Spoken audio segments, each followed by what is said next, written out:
Hey guys, welcome back to my channel. My name is Allie. I am clearly sick. I got COVID this past week and today was the first day in 5 days that I did not have a fever.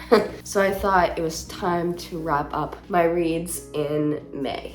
So I have to apologize for several things. Obviously my voice, my energy is probably not gonna be that great, and my accuracy might be a little less than usual, which, let's face it, is not great to begin with. I read 11 books this month, and it's probably one of my most successful months of reading I've had in a while. Let me break up these books. First of all, we have a lot of rereads this month, which I haven't done a lot of rereads this year yet. I started with The Summer I Turned Pretty by Jenny Han.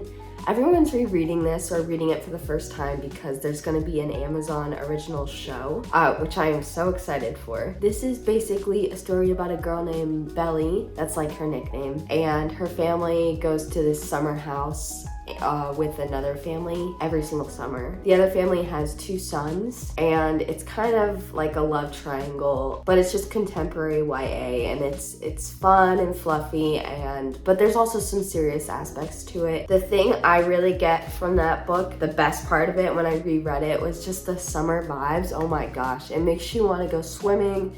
It makes you want to just go outside and like on a dock and, I don't know, watch fireworks and shit. I did only give it 3 stars. I don't know what my OG rating was. It's probably on Goodreads. I have fun rereading this. However, it's so painful how immature Belly is and just the other characters, which makes sense because it's YA, and because this is a series, Belly like grows and matures, I'm hoping. I don't really remember too much of the series. There are also some really good YA summer books from Asian Readathon, who I talk nonstop about.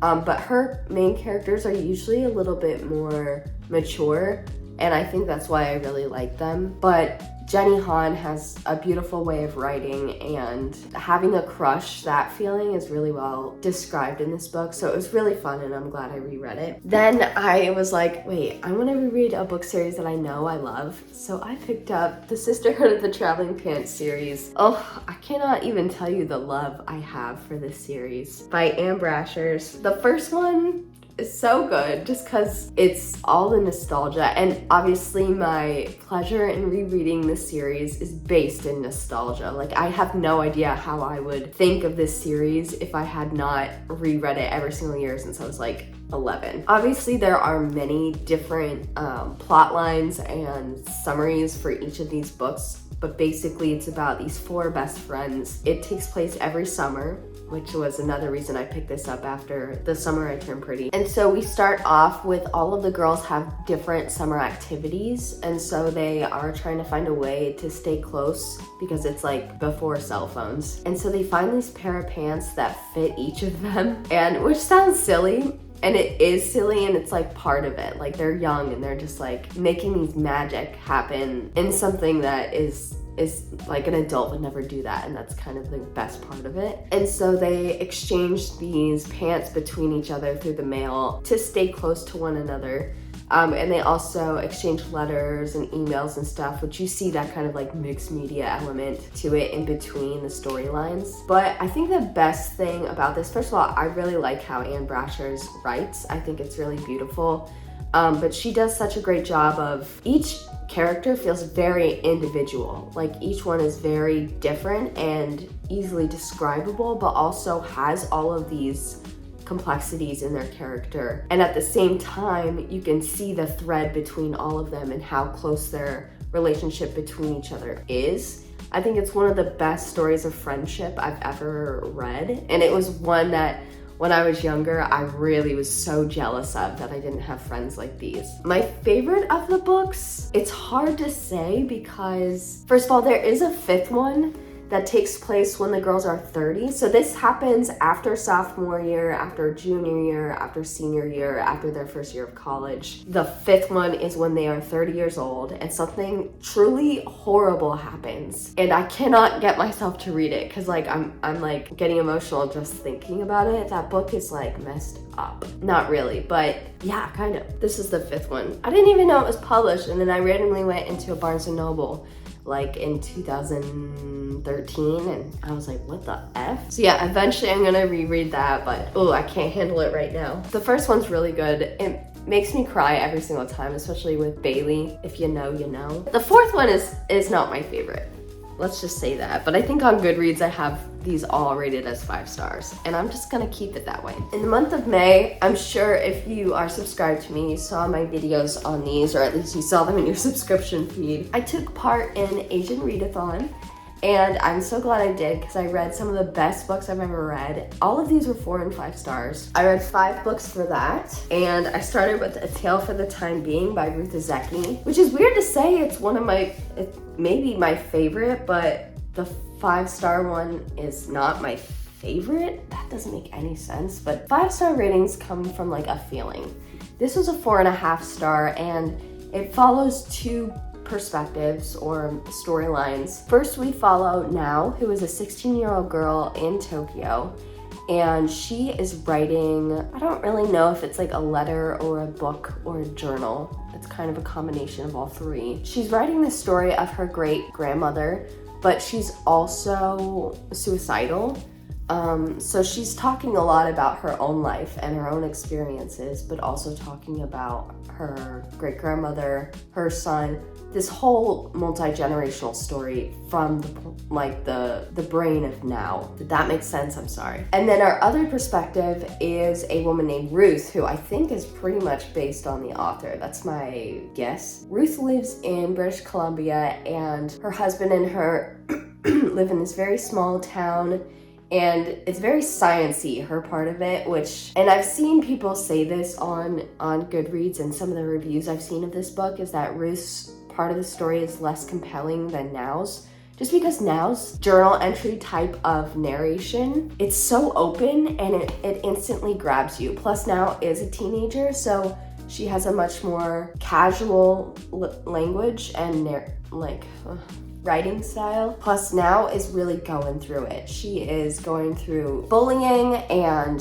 her father is dealing with suicidal thoughts as well, and just everything that's happening in her life. And so Ruth finds this book of letters, journals, whatever, in a Hello Kitty lunchbox in the sea. And so you're kind of worried about Now because she is suicidal, but also you don't know when in time that Now wrote this journal, and there have been, like in 2011, that tsunami in Japan. So yeah, you're incredibly invested almost immediately, and Now at least, because you're worried about her. Ruth's part of the story, though, very slow and not as heart gripping. I think it really adds to the value of the story. But yeah, 4.5 stars. I thought it was really, really well done. There are so many good quotes in here.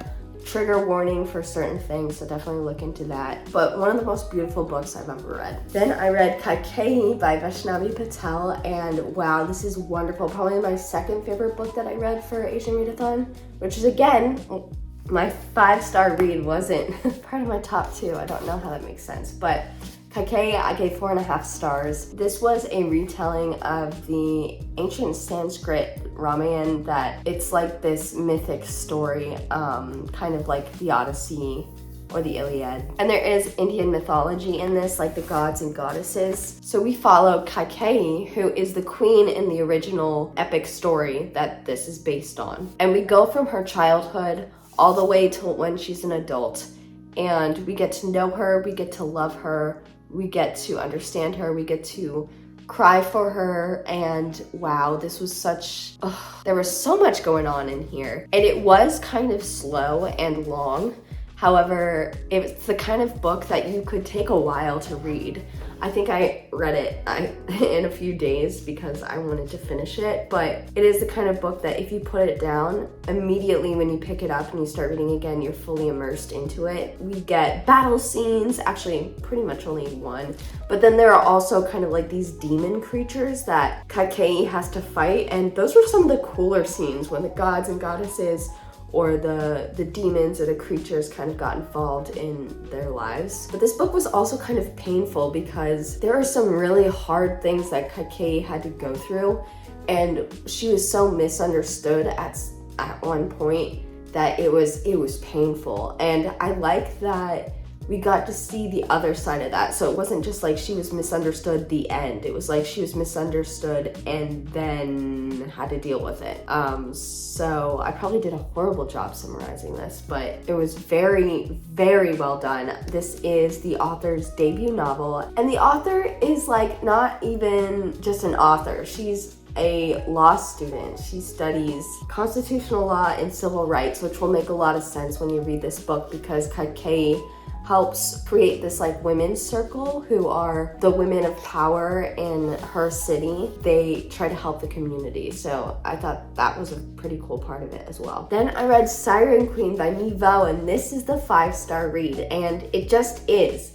Even though I feel like these two are higher up on my like favorites of these books, for some reason, this is the 5-star read. I love it just as much as them, but for some reason, those have a kind of warmth that this doesn't have, but this has a kind of style and shine that those don't have. So it's like a weird thing. I absolutely love this book. It's about a woman named Lily. Is she named Lily?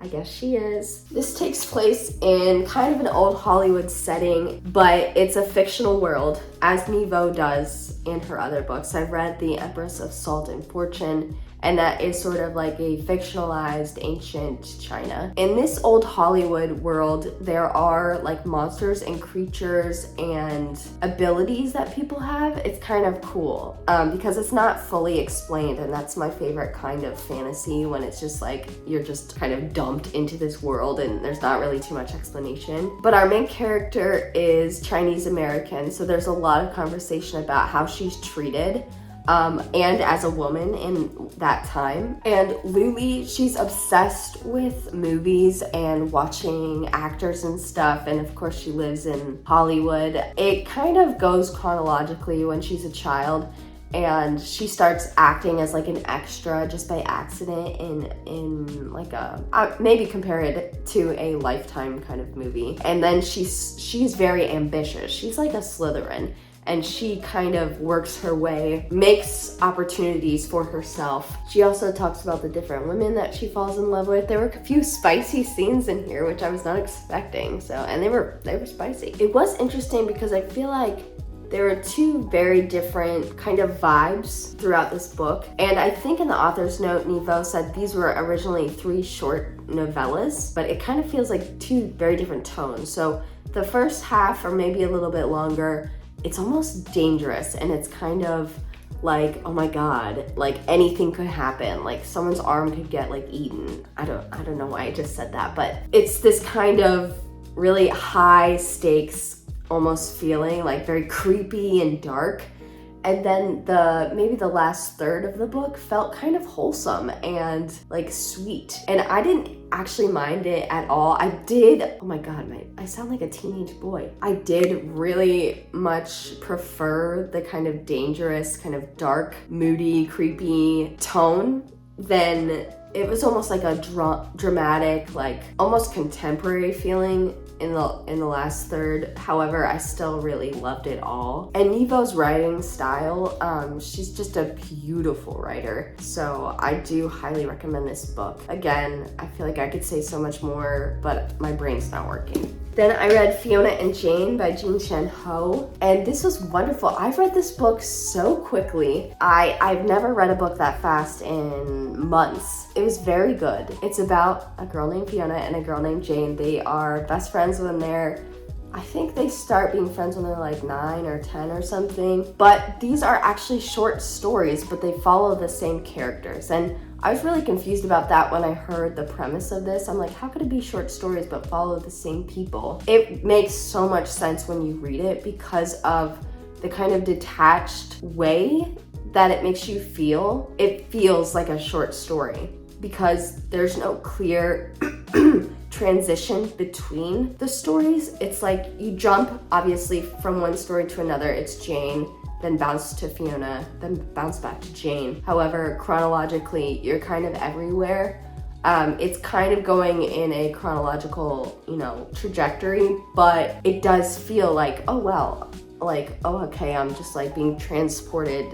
Oh, I can't do that. From here to here, and I'm not making sense. But the first 2 stories are my absolute favorite because it's them telling us about pivotal moments in their childhood, and that shit gets me. It gives a reader so much meat because you get to know, first of all, something significant that happened that's obviously the author's telling us about because it's going to affect them probably their whole lives, and it's going to shape them, and we're probably going to see something similar in that childhood situation that's going to follow them, especially when you start out a book like that. The author played a little bit with perspective and with narration.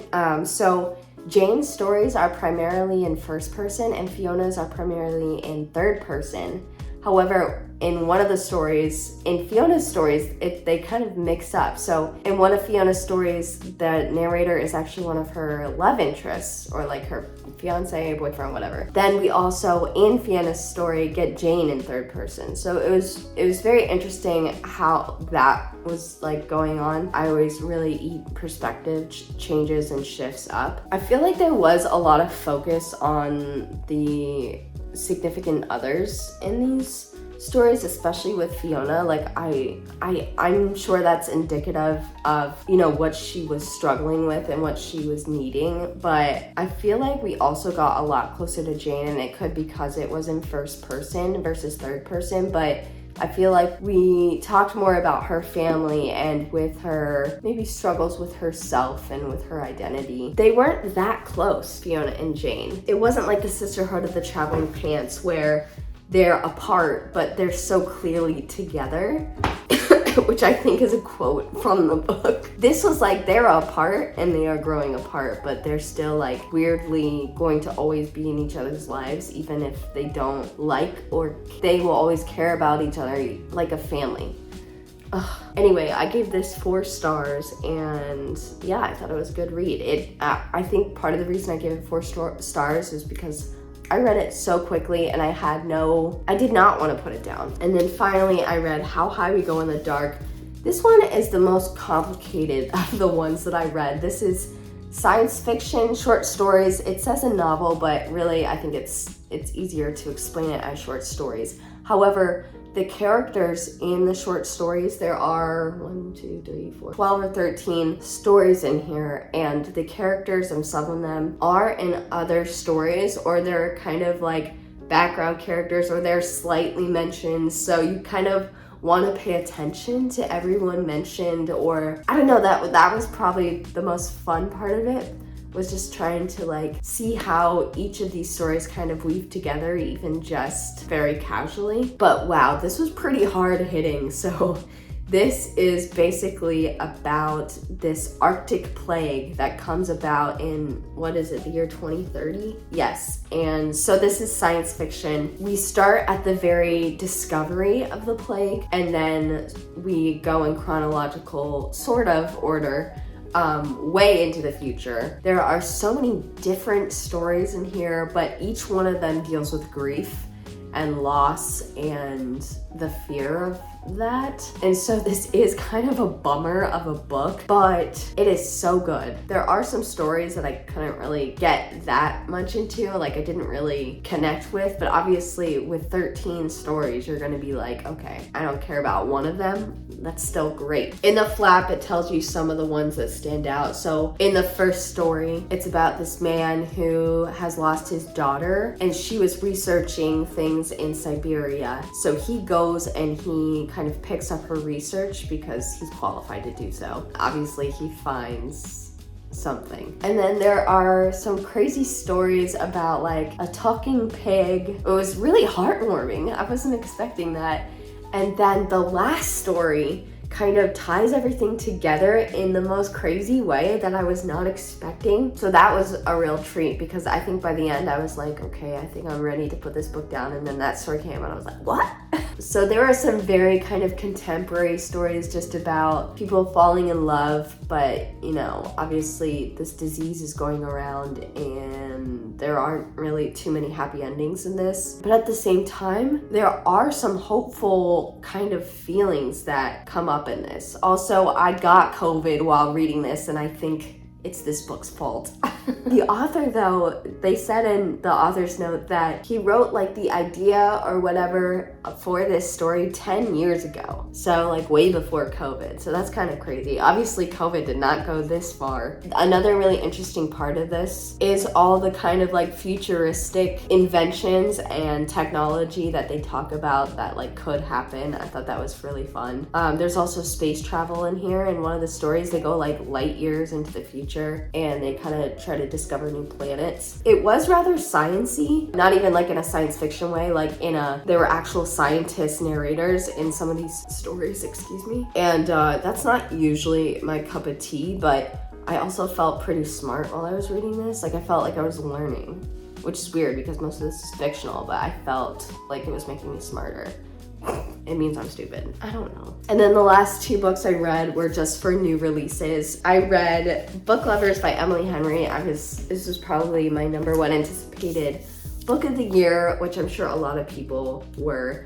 And this is a book that I'm seeing has kind of a mix of reviews. So I feel like you either really, really like it or you're just like, this was fine. No one I see has really hated this book, so that's good. This is about a girl named Nora, and she and her sister go to this small town on a vacation. Nora she works in the literary world, and there's this guy that she's butted heads with named Charlie who also works in the literary world. He's an editor. I think she's an agent. They just so happen to be in the same small town, and so obviously it's a romance book, so they fall in love. And at the same time, you're dealing with Nora and her sister and their family dynamics and, you know, the past and what's happened to them as children. But then you also get this small town vibe. I gave this 3 stars. I had an okay time reading this. It was fun. The first half of it, I think I was like ready to 5-star this. I really like the setup of it. I like Nora's character because she's really spunky and she kind of doesn't take shit from anyone. She's also very type A, and I really love a type A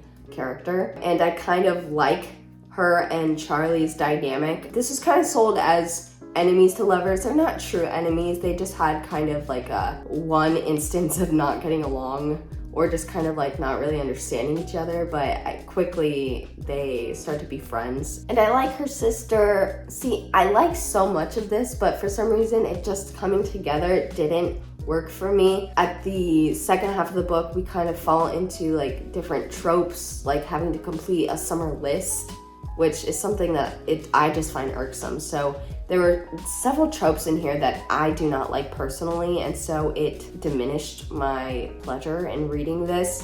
However, obviously, different tropes for different folks. Is that a saying? So I think some of the people that really love this book, you know, there are things that check off in their checklist, and it just didn't check off mine. The first half of it really did. Second half, I was getting kind of bored with and frustrated with. But all in all, it was a decent book, and I still really love Emily Henry. And then I read I Kissed Shara Wheeler by Casey McQuiston. This was another pretty high anticipated book for me. Also, look at this naked hardback. How cute is that? This was a very quippy little book. Our main character is a girl named Chloe, and she has moved from California to this small town in, I think, Georgia, about 2 or 3 years ago, like probably when she first started high school. She is super type A, which was probably my favorite thing about this book. She's super type A. She's super like a Paris Geller almost kind of character. She like takes no prisoners. She wants to be valedictorian. Her real only competition is Shara Wheeler, who is this person. That's who that would be based on, because she's like the quintessential Georgia peach. She's got blonde hair. Her dad is like the pastor. Oh, she goes to this like Christian academy. So her dad is like the pastor. Everyone is obsessed with her, but she's also really nice. So it's like Chloe can't even really hate her which she does, because she's never done anything outright like evil or villainous. Chloe is also bisexual, and she has a couple of her friends that are also queer. So that's one of the best parts of this story, is just like being in this very constricted town, in this very constricted, even more school because of the religious aspects of it. I think the book does point out that like, yo, not everyone who's religious is effed up, but like this is a situation where like it kind of is. So seeing characters who do not fit in this box and seeing them as young adults and trying to know who they are and find their identity and, you know, find friends and be themselves. It was really beautiful. This book initially, up until these tabs stop, this is a mystery. So yes, the first, I would say, it's about half of the book is a mystery. So Shara Wheeler goes missing, and the night before she goes missing, she kisses Chloe, and she also kisses another guy, and she has a boyfriend. But Shara isn't just like, oh my God, is she dead? Is she murdered? Shara leaves these little pink letters, and they're clues, and she leaves them for 3 people: the boyfriend, the guy she kissed, and Chloe. And so the 3 of them kind of team up, and they're trying to hunt down these letters, these clues, these notes. Shara has literal clues in them that they kind of have to figure out, but also it's kind of revealing her feelings toward them in a way. This obviously feels like Paper Towns by John Green, and it's so funny because they make fun of it in the book. At one point, Chloe goes, of course Shara Wheeler would make herself the main character of a John Green novel. So that was really funny. Then it turns into kind of an over-the-top YA drama romance. And so I really did like the mystery part of it, and I'm not even kidding, I laughed out loud so many times in the first half of this book because of the narration style, but also because of Chloe herself. She is like cutthroat, and I loved it. And it's really snarky. It's kind of like a Mean Girls kind of high energy quip. And I feel like that kind of gets lost in the second half. However, the heart in the second half was so big, and you know, it really turned into like an LGBTQIA like plus devotional, like, this is our time to take the town, which, you know, I don't really like our save the town or save the bookstore kind of stories. And so it kind of, you would think that this would turn into like a 3-star because I really like the energy of the first half and the tone of it and the genre of it. And I like not so much love a drama in the second half. However, in the author's note, Casey McQuiston is saying that this is for the queer people in these small towns in the Bible Belt states, and this is your story. This is your over-the-top YA cinematic moment, and I really think it's important for that to be in the world. And so for that, I'm giving this 4 stars because there was so much of this that I loved. I think it is important, and although yes, it was